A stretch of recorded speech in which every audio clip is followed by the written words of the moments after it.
We're down here and this is, I'm going to say dry creek bed, but it's not dry right now. We've just been having a lot of rain. But this kind of sandy, dry bed area is actually one of the Partridgeberry's favorite habitats, and that's what we're here to talk about a little bit today.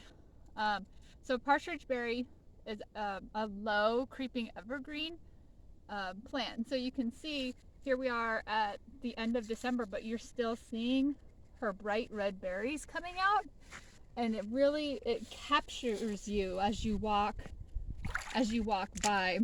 That's exactly how we discovered it. It was just kind of walking around this little dry creek because the kids love to play in the water where it collects by the driveway, and they just absolutely popped out at us. And so as a creeping plant, you can see how she's got these vines, and as it spreads out, there's little nodes. It's not just one long vine that you can pull off like what would you imagine, like Spanish moss hanging, but there's actually going to create little root nodules that go in, and that's how we actually transplant Partridgeberry, which we'll be doing a little bit later, not on this video. But one of the big things that's really cool with Partridgeberries is that on the berry, you probably can't see it here, there's actually two little nodes there. And what that is Partridgeberry comes out with two flowers that actually then come and fuse into one berry. And so what you're seeing is the fruit, the seed, everything, life that comes from those two flowers.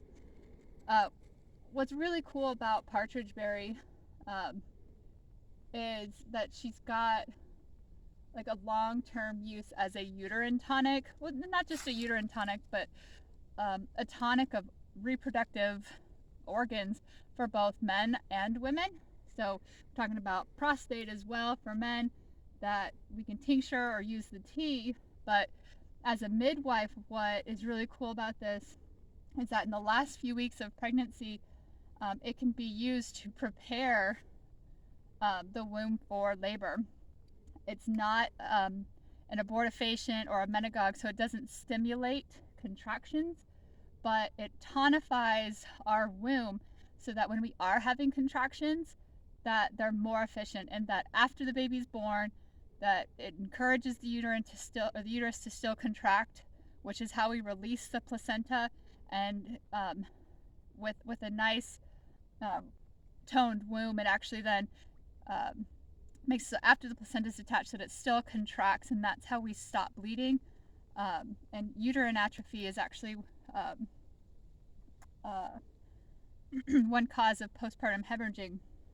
And so when we use tonifiers like Partridgeberry, it actually helps us in labor, it helps us in the postpartum. And to see so much of this here is because it's a very slow grower, so to see so much of it is really heartwarming. As you can see here, it kind of, we have some over here, and it crawls, kind of continues all down here, and it continues to spread all through here. And it's such a beautiful little plant. Now the berries are edible. They're not going to be ones that your kids are going to come back and keep eating because they're so delicious. But with so many people afraid of red berries, I think we kind of should start to break that stigma that all red berries are poisonous. So that's Partridgeberry. So yeah, thanks for watching.